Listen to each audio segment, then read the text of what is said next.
शब का आता है। कोई बिखर जाता है तो कोई निखर जाता है। 2020 हमारे लिए एक तरह से विष के समान था। यह बहुत ही बड़ी चुनौती थी हम सबके लिए, मगर अब एक नए जोश, नई उमंग, नई आशा, नए जज्बे, नए जज्बात और नए जोश के साथ में 2021 अपनी बाहें फैलाकर आपका स्वागत करने के लिए आतुर है। तो जानते हैं 2021 कन्या राशि के जातकों के लिए किस तरह साबित होने जा रहा है। 21 इस साल क्या होगा विशेष आपके साथ, जय होगी या पराजय, क्या होंगे आपके सपने साकार या कितना फसीदी सफलता इस साल आपको मिलेगी। तो इस साल की 5 मुख्य बातें जो आपको जरूर प्रभावित करेगी, उसके बारे में हम ज्योतिष के माध्यम से सटीक आकलन करने की कोशिश करेंगे और देखेंगे कि ग्रह नक्षत्रों का गणित क्या कहता है कन्या राशि के बारे में। तो हमारे साथ बने रहिए। सबसे पहली बात, इस साल आप खुद आश्चर्यजनक रूप से आश्चर्यचकित हो जाएंगे। इतना ज्यादा आपको भाग्य का साथ मिलेगा। अनएक्सपेक्टेड, जिसे कहते हैं अनएक्सपेक्टेड, ऐसा साथ आपको भाग्य का जरूर मिलेगा। कुछ काम आपके भाग्य की वजह से ही हो जाएंगे और ये बहुत ही अच्छी बात है। आप खुद अचरज में रह जाएंगे, हैरत में रह जाएंगे कि इस काम की तो हमें उम्मीद ही नहीं थी और वह काम इस वर्ष आपका बनता चला जाएगा। तो यह बहुत ही अच्छी बात है। मगर इस साल आपके मन में, मस्तिष्क में नए नए विचार हवा की तरह आते रहेंगे। तो इन सब विचारों में से आपको कोई 1 या 2 विचार पर ही अपना एक्शन लेना है। अगर आप हर विचार पर बिना सोचे समझे एक्शन लेते रहे तो आप फालतू के कामों में उलझ के रह जाएंगे। यह भी है इस साल का एक प्रॉमिस, तो इस बारे में ख्याल रखें।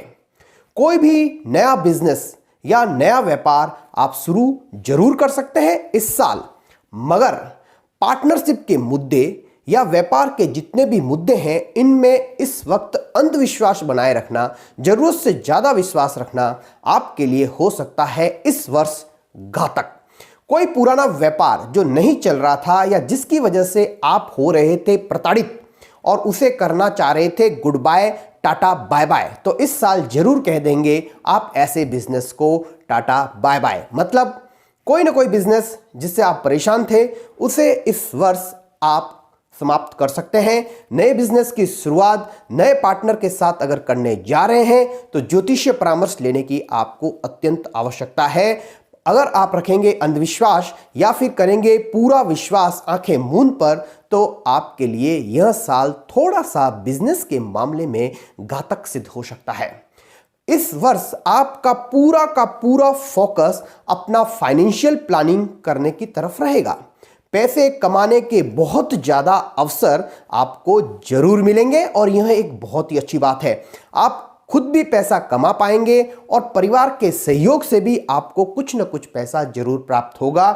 लेकिन अगर आप बिजनेस करने जा रहे हैं तो इस वर्ष थोड़ी सी सावधानी जरूर रखें। अब बात करते हैं पॉइंट नंबर 2 की। इस वर्ष कोई ना कोई बड़ा परिवर्तन आपके जीवन में जरूर आने वाला है। या तो हो सकता है आपका स्थान परिवर्तन, या फिर आप अपना वर्क प्रोफाइल कर सकते हैं चेंज। अगर आप किसी नौकरी में हैं तो आपका ट्रांसफर भी हो सकता है। आपके प्रमोशन के योग भी बने हुए हैं, मगर प्रमोशन में थोड़ी सी ऑब्स्टेकल्स और हर्डल्स जरूर आएगी। मतलब यह काम आसानी से हो इस बात की संभावना जरा कम है, लेकिन योग जरूर बने हुए हैं। सफलता जरूर मिल सकती है प्रयास करने पर। दूसरी बात यह है कि इस वर्ष आप कोई ऐसा बिजनेस भी शुरू कर सकते हैं जिसमें आपका कुछ एक्सपीरियंस नहीं हो, तो आप थोड़ा सा अगर इस तरफ जाएं तो थोड़ा सा सोच समझ कर जाएं। और नौकरी करने वाले लोग इस वर्ष नई नौकरी भी कर सकते हैं, उनको नई नौकरी के अवसर भी जरूर मिल सकते हैं और यह अवसर होंगे अप्रैल से लेके सितंबर के बीच में। आपको नई नौकरी के अवसर भी मिलने के चांसेस बनते दिख रहे हैं।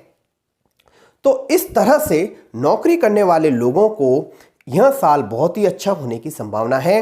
लेकिन एक बात यहाँ पर भी जो बहुत ही अच्छी बात है, वो जो मैं कहना चाहूँगा वह आप ध्यान दें कि आपको इस साल कुछ ना कुछ लर्निंग जरूर करनी चाहिए। कोई ना कोई टेक्निकल एजुकेशन अगर आप लेना चाहते हैं जॉब करते हुए, तो इस साल आप देखेंगे कि मौके जरूर बनेंगे। तो अगर आप उन मौक़ों का फ़ायदा उठाते हैं, उस अवसर को भुनाते हैं, तो यह रहेगा आपके लिए बहुत ही अच्छा। अब बात करते हैं पॉइंट नंबर 3 की। बात है लव लाइफ की, रोमांस की, प्यार की और मोहब्बत की। तो अगर आप किसी लव लाइफ में हैं तो इस साल बहुत से परिवर्तन देखने को जरूर मिल जाएंगे। अनएक्सपेक्टेड परिवर्तन जरूर दिखेंगे और हो सकता है लव लाइफ में आपका एक कदम आगे आ जाए। और अगर ऐसा होता है तो यह अच्छी बात है, लेकिन फिर भी सोच समझकर ही आपको निर्णय लेने की आवश्यकता है। और अगर आप अविवाहित हैं तो इस वर्ष मिल सकते हैं आपको शादी के चांसेस या आपके शादी के योग भी बने हुए हैं। लेकिन यहां पर भी एक बात जरूर है कि आप हां करने से पहले एक बार अच्छे मन से धैर्य के साथ में यह सोच लें कि आप जो डिसीजन लेने जा रहे हैं क्या वह उचित है। किसी तरह का कॉम्प्रोमाइज अगर आप करने जा रहे हैं तो पहले से ही उसके बारे में पूर्णतया सोच लें, जिससे कि आपको बाद में यह नहीं लगे कि मैंने यह कॉम्प्रोमाइज करके कुछ गलत कर दिया। अवसर है और अच्छे अवसर भी हैं और कुछ ऐसे अवसर भी हैं जो आपके मन को थोड़े से खटकें। अब चुनना आपको है।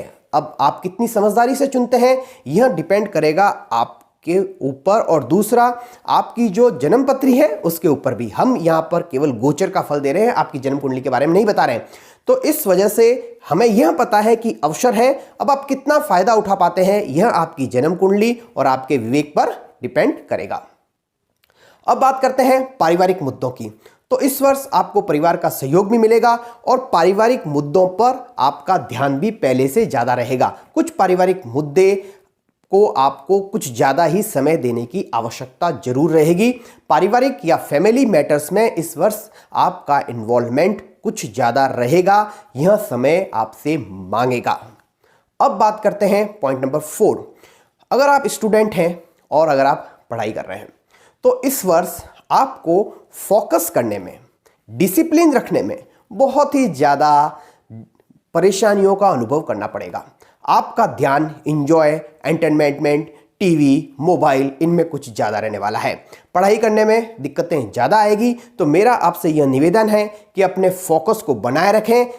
अपना जो फोकस, आपने जो गोल अपने लिए निर्धारित किया है उसी की तरफ तैयारी करें, नहीं तो इस वर्ष आप रास्ता भटक सकते हैं। मगर अप्रैल से सितंबर के बीच में अगर किसी कॉम्पिटिटिव एग्जाम का रिजल्ट आता है तो वह आपके लिए बेहतर हो सकता है। और कॉम्पिटिटिव एग्जाम की तैयारी करने वाले लोगों को एक नई तरह से तैयारी करने का अवसर जरूर मिलेगा। उन्हें यह पता चलेगा कि इस तरह से तैयारी करने से हमारे सक्सेस के चांसेस बढ़ सकते हैं। दूसरी बात, अगर आप अब्रॉड जाने की तैयारी कर रहे हैं तो इस वर्ष बहुत ही अच्छे योग बने हुए हैं। आप अब्रॉड पढ़ाई के लिए मूव कर सकते हैं। दूसरी बात यह है कि आप ऐसा भी कर सकते हैं, इस वर्ष कोई नई हॉबी आपकी जरूर क्रियान्वित रूप में ला सकते हैं, अर्थात एक्शन में ला सकते हैं। कोई नई चीज या कोई नई हॉबी अपनी रूटीन लाइफ में आप जरूर इन्वॉल्व कर सकते हैं। और कोई नया कोर्स भी आप जरूर ज्वाइन कर सकते हैं। इस वर्ष ऐसे भी योग बन रहे हैं कि पढ़ाई के साथ पैरेलल आप कोई नया कोर्स भी ज्वाइन कर लें, और अगर आपको ऐसा मौका मिलता है तो आपको इसका फायदा उठाना चाहिए। अब बात करते हैं पॉइंट नंबर 5 अर्थात हेल्थ मैटर्स की। तो यह साल हेल्थ के लिए मिक्स है। आपका साहस तो बढ़ेगा, पराक्रम भी बढ़ेगा, खुद के अंदर कॉन्फिडेंस भी बढ़ेगा, क्योंकि भाग्य का साथ तो मिल ही रहा है। तो इस वजह से आपके अंदर एक नई चेतना, नव चेतना जरूर होगी। मगर अप्रैल के बाद में आपको कुछ हेल्थ प्रॉब्लम्स से रिलेटेड जो भी बीमारियां हैं उन्हें कुछ सावधानियों से निपटाने की जरूरत है। अगर आपको इंडाइजेशन रहता है, इंटेस्टाइन की कोई प्रॉब्लम रहती है, या आप ओबेसिटी की प्रॉब्लम से या डायबिटीज से परेशान हैं, तो इस साल अप्रैल से सितंबर के बीच में कुछ सावधानियां ज़्यादा रखें। किसी तरह की लापरवाही नहीं करें, अपनी हेल्थ को नंबर 1 पे रखें। तो इस तरह से हमने ये सब बातें जानी कि इस साल की 5 मुख्य बातें क्या है आपके लिए। अब हम बात करेंगे इंपॉर्टेंट डेट्स एंड मंथ्स की। सबसे पहली डेट 16 मार्च से लेकर 10 अप्रैल के बीच में शुक्र रहेंगे मीन राशि के अर्थात उच्च के। तो यह समय आपके लिए काफी अच्छा रहेगा, व्यापार में काफी प्रोग्रेस होगी। उसके बाद में मई का महीना भी आपके लिए बहुत महत्वपूर्ण है, क्योंकि 4 मई से लेकर 28 मई के बीच में शुक्र बनेंगे स्व राशि के, और इसी समय 25 मई से लेकर 7 जुलाई के बीच में बुध भी रहेंगे खुद की राशि में अर्थात मिथुन राशि में। तो यह समय भी आपके लिए बहुत ही अच्छा है। और उसके बाद में सितंबर महीना भी आपके लिए बहुत बड़ा महत्वपूर्ण है, क्योंकि उस समय शुक्रदेव रहेंगे खुद की राशि में अर्थात तुला राशि में, और बुध जो है वो रहेंगे उच्च के अर्थात कन्या राशि में। तो सितंबर का महीना बहुत ही अच्छा हो सकता है, इस समय महत्वपूर्ण डिसीजन लिए जा सकते हैं। तो अब जानते हैं आपका लकी नंबर क्या है। लकी नंबर है 5, लकी डे है बुधवार और शुक्रवार। तो इस समय किसी भी नए काम की शुरुआत कर सकते हैं। किसी महीने की 4 तारीख, 14 तारीख, 23 तारीख आपके लिए है अच्छी। इस समय आप कोई भी नए काम की शुरुआत कर सकते हैं। अब जानते हैं विशेष उपाय जो इस साल आपको जरूर करने चाहिए, जिससे आपके जीवन की रफ्तार कुछ तेज हो सके। तो सबसे पहला काम, घर से जब भी निकलें तो इस साल आप एक काम करें कि हल्दी का या फिर आप जो है केसर का तिलक लगाकर निकला कीजिए। दूसरी बात, गुरुवार के दिन किसी मंदिर में जाकर किसी पुजारी को पीले रंग के वस्त्र जरूर दान में दीजिए। तीसरी बात यह है कि अपने जो बड़े लोग हैं, जो गुरु के समान हैं, उनका इस साल विशेष आदर और सत्कार करें। उनकी अगर कोई इच्छा है या मनोकामना है तो उसे जरूर आप पूरा करें। गुरुवार के दिन आप विष्णु सहस्त्र स्तोत्रम का पाठ भी करें, और भगवान गणेश की आराधना तो कन्या राशि के लोगों को करनी ही चाहिए। और गणपति अर्थवशीष का अगर आप पाठ करते हैं तो इससे अच्छी बात क्या हो सकती है। तो यह उपाय कर कर आप अपने जीवन की रफ्तार को थोड़ी सी तेजी दे सकते हैं। अब बात है हमारे कार्यक्रम के एंड की, और यह बहुत ही महत्वपूर्ण बात है। यह बात यह है कि अगर आपको हमारा कार्यक्रम अच्छा लग रहा है, हमारे प्रोग्राम अगर आपको पसंद आ रहा है, तो इसके बारे में अपने रिश्तेदारों को, फ्रेंड को जरूर बताएं, जिससे वह भी इसका फायदा उठा सकें। और आपसे एक और गुजारिश है कि अगर आप चाहें कि हम आपकी कुंडली का करें विश्लेषण, तो आप हमसे ऑनलाइन टेलीफोनिक अपॉइंटमेंट ले सकते हैं, और फोन पे बात करके या फिर वीडियो कॉन्फ्रेंसिंग के थ्रू हम और आप दोनों मिल बैठकर आपके जीवन की समस्याओं का स्तर कुछ हद तक सुलझा सकते हैं। इसी आशा और उम्मीद के साथ कि नया साल आपके जीवन में नए नए रंग और आपकी सारी उम्मीदों पर खरा उतरेगा। नमस्कार, जय श्री कृष्ण।